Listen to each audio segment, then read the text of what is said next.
जैसा कि स्टूडेंट आप लोग देख पा रहे हैं कि सारे प्रश्न आप सभी के लिए काफी इंपोर्टेंट एंड एग्जाम ओरिएंटेड लिया गया है। तो पहले प्रश्न की ओर बात करते हैं। पहला प्रश्न कह रहा है कि संविधान की छठी अनुसूची में किस राज्य में लागू नहीं हुआ है। संविधान की छठी अनुसूची इनमें से किस राज्य में लागू नहीं होती है। ऑप्शन नंबर ए में असम, बी में मेघालय, सी में त्रिपुरा और डी में मणिपुर। इस क्वेश्चन का राइट आंसर हो जाएगा आप सभी का ऑप्शन नंबर डी, यानी कि मणिपुर में छठी अनुसूची लागू नहीं होता है। ऑप्शन नंबर डी आप सभी का राइट आंसर हो जाएगा। चलिए अगले प्रश्न की ओर बात करते हैं। आप सभी का सेकेंड नंबर प्रश्न पूछा जा रहा है कि भारत में ताजे पानी की झील सबसे बड़ी झील वुलर किस राज्य में स्थित है। कह रहा है कि भारत में ताजे जल की सबसे बड़ी झील वुलर किस राज्य में स्थित है। तो इस क्वेश्चन का राइट आंसर हो जाएगा आप सभी का ऑप्शन नंबर डी, यानी कि Jammu Kashmir. Option number D आप सभी का राइट आंसर हो जाएगा क्वेश्चन नंबर सेकेंड का। चलिए अगले प्रश्न की ओर बात करते हैं। आप सभी का अगला प्रश्न क्या पूछा जा रहा है। अगला प्रश्न आप सभी से पूछा जा रहा है कि सांची का स्तूप किसने बनवाया था। सांची का स्तूप किसने बनवाया था। ऑप्शन नंबर ए में अशोक, बी में गौतम बुद्ध, सी में चंद्रगुप्त और डी में खरगोन। इस क्वेश्चन का राइट आंसर हो जाएगा आप सभी का ऑप्शन नंबर ए, यानी कि ये सांची का जो स्तूप था अशोक के द्वारा बनवाया गया था। ऑप्शन नंबर ए आप सभी का राइट आंसर हो जाएगा। चलिए अगले प्रश्न की ओर बात करते हैं। आप सभी का 4 नंबर प्रश्न यहाँ पर पूछा जा रहा है। कह रहा है कि अमरकोश के लेखक अमर सिंह किस शासक के दरबार से जुड़े थे। ये सारे क्वेश्चन आप सभी के लिए काफी ज्यादा इंपोर्टेंट है। कह रहे कि अमरकोश के लेखक अमर सिंह किस शासक के दरबार से जुड़े थे। तो राइट आंसर हो जाएगा आप सभी का ऑप्शन नंबर डी, यानी कि चंद्रगुप्त द्वितीय। चंद्रगुप्त द्वितीय ऑप्शन नंबर डी आप सभी का राइट आंसर हो जाएगा। चलिए अगले प्रश्न की ओर बात करते हैं स्टूडेंट। उससे पहले आप सभी से एक छोटा सा रिक्वेस्ट है, एंड अभी तक आप मेरे चैनल को सब्सक्राइब नहीं किए तो प्लीज स्टूडेंट चैनल को सब्सक्राइब कर साथ साथ बेल आइकन को प्रेस कर दीजिएगा, ताकि ये सब मोस्ट इंपोर्टेंट क्लास स्टूडेंट आप तक सबसे जल्द पहुंचते रहे। चलिए 5 नंबर प्रश्न की ओर बात करते हैं। आप सभी का 5 नंबर प्रश्न क्या पूछा जा रहा है। कह रहा है कि घंटा मर्दाला कहाँ का लोक नृत्य है। घंटा मर्दाला कहाँ का लोक नृत्य है। तो 5 का राइट आंसर हो जाएगा आप सभी का Andhra Pradesh. Option number C आप सभी का राइट आंसर हो जाएगा। चलिए अगले प्रश्न की ओर बात करते हैं। आप सभी का 6 नंबर प्रश्न क्या पूछा जा रहा है, ध्यान दीजिएगा। 6 नंबर प्रश्न कह रहा है कि कौन सा त्योहार इस्लाम धर्म में रमजान महीने का अंत प्रदर्शित करता है। कौन सा त्योहार इस्लाम धर्म में रमजान महीने का अंत प्रदर्शित करता है। तो 6 का जो राइट आंसर हो जाएगा आप सभी का ऑप्शन नंबर ए, यानी कि Eid ul Fitr. Eid ul Fitr option number A आप सभी का राइट आंसर हो जाएगा। चलिए अगले प्रश्न की ओर बात करते हैं स्टूडेंट। आप सभी का अगला प्रश्न क्या पूछा जा रहा है, ध्यान दीजिएगा, ठीक है ना। चलिए अगले प्रश्न की ओर बात करते हैं। 7 नंबर प्रश्न आप सभी से पूछा जा रहा है। 7 नंबर प्रश्न पूछा जा रहा है कि विश्व का सबसे ऊंचा जलप्रपात किस देश में स्थित है। तो विश्व के सबसे ऊंचे जलप्रपात की बात करते हैं कि आप सभी का सबसे ऊंचा जलप्रपात किस देश में स्थित हो जाएगा। तो वेनेजुएला हो जाएगा। ऑप्शन नंबर ए आप सभी का राइट आंसर हो जाएगा। सबसे ऊंचे जलप्रपात की बात करते तो आप सभी के वेनेजुएला में स्थित हो जाता है। चलिए अगले प्रश्न की ओर बात करते आप सभी का 8 नंबर प्रश्न है कि सर्वाधिक देशों वाला महाद्वीप कौन सा है? सर्वाधिक देशों वाला महाद्वीप कौन सा है? ऑप्शन नंबर ए में एशिया, बी में यूरोप, सी में उत्तरी अमेरिका और डी में अफ्रीका। तो 8 का राइट आंसर हो जाएगा आप सभी का अफ्रीका हो जाएगा, जो कि सबसे सर्वाधिक देशों वाला महाद्वीप है। लेकिन सबसे बड़े अगर महाद्वीप की बात करते तो एशिया हो जाएगा, ठीक है ना। चलिए अगले प्रश्न की ओर बात करते हैं। आप सभी का 9 नंबर प्रश्न पूछा जा रहा है कि करीबा बांध निम्नलिखित में से किस नदी पर स्थित है? करीबा बांध निम्नलिखित में से किस नदी पर स्थित है? करे कि करीबा बांध निम्नलिखित में से किस नदी पर स्थित है? तो 9 का राइट आंसर हो जाएगा आप सभी का जेम्बेजी हो जाएगा। ऑप्शन नंबर ए आप सभी का राइट आंसर हो जाएगा। चलिए अगले प्रश्न की ओर बात करते हैं स्टूडेंट। आप सभी का अगला प्रश्न क्या पूछा जा रहा है, ध्यान दीजिएगा। अगला प्रश्न आप सभी से पूछा जा रहा है कि वह कौन सा ब्रिटिश सेनापति था जिसकी 1857 के विद्रोह को दबाने में महत्वपूर्ण भूमिका रही है? वह कौन सा ब्रिटिश सेनापति था जिसकी 1857 के विद्रोह को दबाने में महत्वपूर्ण भूमिका रही है? तो 10 का राइट आंसर हो जाएगा आप सभी का ऑप्शन नंबर सी, यानी कि कैंप बेल हो जाएगा। ऑप्शन नंबर सी आप सभी का राइट आंसर हो जाएगा। चलिए अगले प्रश्न की ओर बात करते हैं। आप सभी का 11 नंबर प्रश्न क्या पूछा जा रहा है? करें कि 1857 की क्रांति का चिन्ह क्या निश्चित किया गया था? 1857 की क्रांति का चिन्ह क्या निश्चित किया गया था? 11 का हो जाएगा आप सभी का कमल एवं चपाती आप सभी का राइट आंसर हो जाएगा। चलिए नेक्स्ट प्रश्न की ओर बात करते हैं। आप सभी का नेक्स्ट क्वेश्चन क्या दिया हुआ है? करें कि निम्नलिखित में से कौन शासक दास या गुलाम वंश से संबंधित है? शासक दास या गुलाम वंश से संबंधित है। तो 12 का राइट आंसर हो जाएगा आप सभी का ए, यानी कि इल्तुतमिश। ऑप्शन नंबर ए आप सभी का राइट आंसर हो जाएगा। चलिए अगले प्रश्न की ओर बात करते हैं। आप सभी का अगला प्रश्न है कि महमूद गजनवी ने भारत पर पहली बार आक्रमण किया था, यानी कि महमूद गजनवी ने भारत पर कितनी बार आक्रमण किया था? तो 13 का राइट आंसर हो जाएगा आप सभी का ऑप्शन नंबर सी, यानी कि 17 बार आक्रमण किया था भारत पर महमूद गजनवी ने, ठीक है ना। ऑप्शन नंबर सी आप सभी का राइट आंसर हो जाएगा। चलिए अगले प्रश्न की ओर बात करते हैं। 14 नंबर, वर्ष 1526 ईस्वी में लड़ी गई पानीपत की पहली लड़ाई में बाबर से कौन पराजित हुआ था? पानीपत की प्रथम लड़ाई की बात किया जा रहा है, जो कि बाबर और इब्राहिम लोदी के बीच हुआ था, जिसमें इब्राहिम लोदी हार गया था, यानी कि ऑप्शन नंबर ए आप सभी का राइट आंसर हो जाएगा। चलिए अगले प्रश्न की ओर बात करते 15 नंबर, किस राजपूत वंश ने अकबर के सामने समर्पण नहीं किया था? किस राजपूत वंश ने अकबर के सामने समर्पण नहीं किया था? तो 15 का हो जाएगा आप सभी का सिसोदिया वंश ने समर्पण नहीं किया था ना। चलिए अगले प्रश्न की ओर बात करते हैं। आप सभी का नेक्स्ट क्वेश्चन है, ईस्ट इंडिया कंपनी के नेतृत्व में रॉबर्ट क्लाइव का उत्तराधिकारी निम्नलिखित में से कौन था? करेक्ट, ईस्ट इंडिया कंपनी के नेतृत्व में रॉबर्ट क्लाइव का उत्तराधिकारी निम्न में से कौन था? 16 का हो जाएगा आप सभी का ऑप्शन नंबर सी, यानी कि हेस्टिंग्स, ऑप्शन नंबर सी। चलिए नेक्स्ट प्रश्न की ओर बात करते हैं। आप सभी का 17 नंबर क्वेश्चन पूछा जा रहा है कि किसे भारत में पुर्तगाली साम्राज्य का वास्तविक संस्थापक कहा जाता है? तो 17 का राइट आंसर हो जाएगा आप सभी का option number B. Option number B आप सभी का राइट आंसर हो जाएगा, अल्फ्रांसो डी अल्बुकर्क।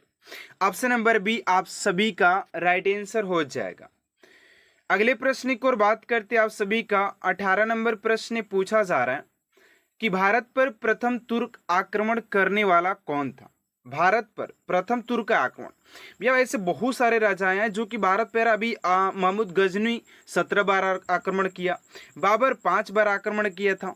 अब भारत पर प्रथम तुर्क आक्रमण करने वाला कौन था? क्योंकि भारत जो था सोने की चिड़िया के नाम से जानी जाती थी यार। आज भले ही कुछ भी है, राइट आंसर हो जाएगा आप सभी का महमूद गजनी हो जाएगा, ऑप्शन नंबर ए।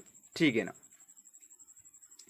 चलिए अगले प्रश्न की ओर बात करते हैं। आप सभी का 19 नंबर प्रश्न पूछा जा रहा है कि भारत में गुलाम वंश का संस्थापक कौन था? भारत में गुलाम वंश का संस्थापक कौन था? 19 का हो जाएगा आप सभी का ऑप्शन नंबर ए, यानी कि Qutubuddin Aibak. Qutubuddin Aibak option number A आप सभी का राइट आंसर हो जाएगा। चलिए अगले प्रश्न की ओर बात करते स्टूडेंट। आप सभी का अगला प्रश्न पूछा जा रहा 20 नंबर, करे कि कुतुब मीनार के कार्य को किसने पूरा किया था? कुतुब मीनार के कार्य को किसने पूरा किया था? तो इल्तुतमिश हो जाएगा, इल्तुतमिश ऑप्शन नंबर सी। चलिए अगले प्रश्न की ओर बात करते 21 नंबर प्रश्न है कि BR अम्बेडकर का संविधान सभा में निर्वाचन हुआ था, कहाँ से हुआ था? 21 का हो जाएगा आप सभी का ऑप्शन नंबर ए, यानी कि पश्चिम बंगाल से हुआ था। ऑप्शन नंबर ए आप सभी का राइट आंसर हो जाएगा पश्चिम बंगाल, पश्चिम बंगाल। चलिए अगले प्रश्न की ओर बात करते 22 नंबर प्रश्न पूछा जा रहा है कि संविधान सभा का चुनाव निम्न में से किस आधार पर हुआ? संविधान सभा का चुनाव निम्नलिखित में से किस आधार पर हुआ? तो 22 का हो जाएगा आप सभी का ऑप्शन नंबर डी, यानी कि वर्गीय मताधिकार, वर्गीय मताधिकार ऑप्शन नंबर डी। अगला प्रश्न पूछा जा रहा है कि किस अनुच्छेद में यह प्रावधान किया गया है कि संघ की राजभाषा हिंदी तथा लिपि देवनागरी होगी? 23 का हो जाएगा आप सभी का बी, यानी कि अनुच्छेद 343 ऑप्शन नंबर बी आप सभी का राइट आंसर हो जाएगा। चलिए अगले प्रश्न की ओर बात करते 24 नंबर की संविधान के किस अनुच्छेद के अंतर्गत हिंदी को राजभाषा का दर्जा प्रदान किया गया है? 24 का हो जाएगा आप सभी का ए, यानी कि अनुच्छेद 343 ए में 1 में। ठीक है ना। चलिए अगले प्रश्न की ओर बात करते हैं। आप सभी का 25 नंबर है कि भारत के राष्ट्रपति की तुलना निम्नलिखित में से किस से करना सर्वाधिक उचित है? किसके राष्ट्रपति से? तो 25 का हो जाएगा सी, यानी कि ब्रिटेन के सम्राट से। यहाँ पर दोस्तों बात करते हैं पहले प्रश्न के साथ कि आप सभी का पहला प्रश्न क्या पूछा जा रहा है। पहला प्रश्न कर रहा है कि मटकी किस राज्य का लोकप्रिय नृत्य है? मटकी किस राज्य का लोकप्रिय नृत्य है? ऑप्शन नंबर ए में है असम, बी में मध्य प्रदेश, सी में बिहार और डी में है राजस्थान। तो इस क्वेश्चन का राइट आंसर हो जाएगा आप सभी का ऑप्शन नंबर बी, यानी कि Madhya Pradesh. Option number B आप सभी का राइट आंसर हो जाएगा।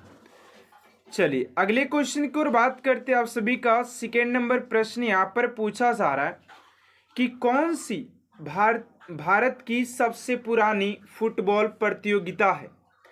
कौन सी भारत की सबसे पुरानी फुटबॉल प्रतियोगिता है?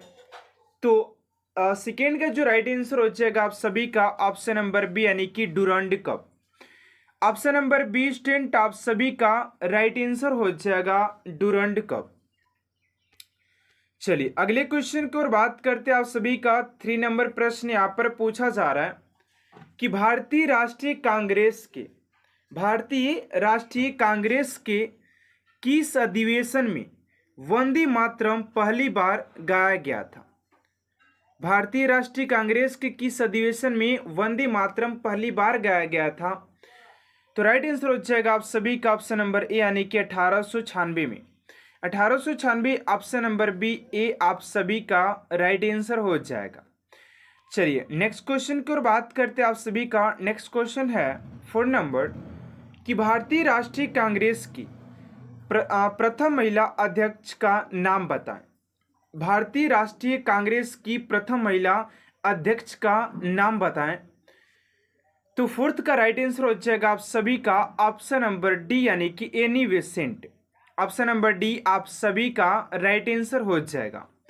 स्टूडेंट अगर आप सभी को किसी भी क्वेश्चन का अगर आंसर पता है तो आप लोग फटाफट कमेंट बॉक्स में आंसर कर सकते हैं कि इस क्वेश्चन का राइट आंसर ये हो जाएगा, ठीक है ना। जिससे क्या होगा कि आप सभी के अंदर एक कॉन्फिडेंस आएगा कि आप लोग कितने क्वेश्चन को कवर अप कर पा रहे हैं। चलिए 5 नंबर प्रश्न है कि सुभाष चंद्र बोस ने कांग्रेस अध्यक्ष पद से इस्तीफा कब दिया था। काफी मोस्ट इंपोर्टेंट क्वेश्चन आप सभी के लिए। ऑप्शन नंबर बी यानी कि 1939 में, 1939 ऑप्शन नंबर बी। चलिए नेक्स्ट क्वेश्चन को और बात करते हैं आप सभी का 6 नंबर प्रश्न है कि संविधान की किस अनुच्छेद के तहत एक नागरिक को कोई भी उपजीविका का व्यापार करने की स्वतंत्रता है। तो 6 का राइट आंसर हो जाएगा आप सभी का ऑप्शन नंबर ए यानी कि अनुच्छेद 19A(g) में ऑप्शन नंबर ए आप सभी का राइट आंसर हो जाएगा। चलिए नेक्स्ट क्वेश्चन की ओर बात करते हैं स्टूडेंट। अगले क्वेश्चन को बढ़ने से पहले आप सभी से एक छोटा सा रिक्वेस्ट है कि आप सभी अभी तक आप सभी चैनल को सब्सक्राइब नहीं किए तो प्लीज स्टूडेंट चैनल को सब्सक्राइब कर साथ साथ बेल आइकन को प्रेस कर दीजिएगा ताकि ऐसा मोस्ट इंपोर्टेंट क्लास स्टूडेंट आप तक सबसे जल्द पहुंचते रहे। चलिए 7 नंबर क्वेश्चन कर रहा है कि निम्नलिखित में से किस अनुच्छेद के तहत संपत्ति के अधिकार को कानूनी अधिकार के रूप में स्थानांतरित कर दिया गया है। तो 7 का हो जाएगा ऑप्शन नंबर डी यानी कि अनुच्छेद 300A में। ऑप्शन नंबर डी आप सभी का राइट आंसर हो जाएगा। चलिए अगले क्वेश्चन की ओर बात करते हैं आप सभी का 8 नंबर प्रश्न है कि सूर्य पृथ्वी से लगभग कितना दूर है। सूर्य पृथ्वी से लगभग कितना दूर है। तो 8 का जो राइट आंसर हो जाएगा आप सभी का ऑप्शन नंबर हो जाएगा सी यानी कि 150 million. 150 million option number C आप सभी का राइट आंसर हो जाएगा। चलिए नेक्स्ट क्वेश्चन की ओर बात करते हैं आप सभी का 9 नंबर क्वेश्चन है कि भारत के सबसे दक्षिणी सिरे का क्या नाम है। भारत के सबसे दक्षिणी सिरे का क्या नाम है। तो 9 का हो जाएगा ऑप्शन नंबर बी यानी कि Indira Point. Indira Point option number B आप सभी का राइट आंसर हो जाएगा।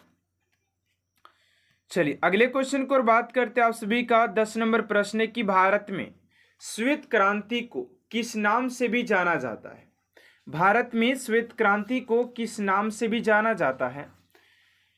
तो 10 का राइट आंसर हो जाएगा आप सभी का ऑप्शन नंबर सी यानी कि ऑपरेशन फ्लड। ऑपरेशन फ्लड के नाम से जाना जाता है। ऑप्शन नंबर सी आप सभी का राइट आंसर हो जाएगा। चलिए अगले क्वेश्चन की ओर बात करते हैं आप सभी का 11 नंबर क्वेश्चन है कि सतलज नदी घाटी में जल विद्युत उत्पादन और सिंचाई के लिए कौन सी परियोजना बनाई गई है। तो 11 का राइट आंसर हो जाएगा आप सभी का ऑप्शन नंबर सी यानी कि भाखड़ा नागल परियोजना। भाखड़ा नागल परियोजना ऑप्शन नंबर सी आप सभी का राइट आंसर हो जाएगा।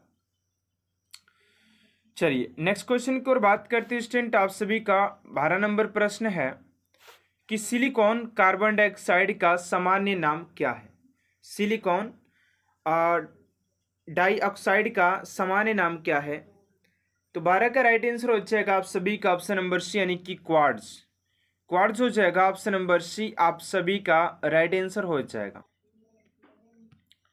चलिए अगले क्वेश्चन की ओर बात करते हैं आप सभी का 13 नंबर प्रश्न है कि निम्नलिखित में से किसकी जांच विडाल टेस्ट से की जा सकती है। तो 13 का हो जाएगा आप सभी का ऑप्शन नंबर यानी कि टाइफाइड बुखार। ऑप्शन नंबर ए आप सभी का राइट आंसर हो जाएगा। चलिए नेक्स्ट क्वेश्चन है कि विश्व मौसम विज्ञान संगठन WMO की प्रथम महासचिव कौन बनी है। 14 का हो जाएगा आप सभी का सी यानी कि सेलेस्ट साउलो ऑप्शन नंबर सी। अगला क्वेश्चन है कि हाल ही में किस क्रिकेट टीम ने वर्ल्ड टेस्ट चैंपियनशिप 2023 का खिताब जीता है। 15 का हो जाएगा सी यानी कि ऑस्ट्रेलिया। नेक्स्ट क्वेश्चन है कि शंघाई सहयोग संगठन SCO का 9वां अस्थायी सदस्य देश कौन बना है? तो 16 का राइट आंसर हो जाएगा आप सभी का ऑप्शन नंबर बी यानी कि ईरान। ईरान हो जाएगा option number B. Next question है कि निम्नलिखित में से कौन सा लोक नृत्य जम्मू और कश्मीर से संबंधित है? जम्मू और कश्मीर से संबंधित है तो 17 का जगह डी यानी कि कूद। कूद ऑप्शन नंबर डी। 18 नंबर प्रश्न है कि यात्रा कहाँ का प्रमुख लोक नृत्य है? यात्रा कहाँ का प्रमुख लोक नृत्य है? 18 का जगह आप सभी का पश्चिम बंगाल। पश्चिम बंगाल ऑप्शन नंबर ए आप सभी का राइट आंसर हो जाएगा। नेक्स्ट क्वेश्चन है कि मोहम्मद गोरी के किस सेनापति ने बिहार विजय, बंगाल विजय एवं असम का पर आक्रमण किया? 19 का जगह बी यानी कि आप सभी का इख्तियारुद्दीन मोहम्मद बिन बख्तियार खिलजी हो जाएगा option number B. Next question 20 number की निम्नलिखित भारतीय शासकों में से अकबर के समकालीन कौन था या थी? 20 का जगह यानी कि रानी दुर्गावती।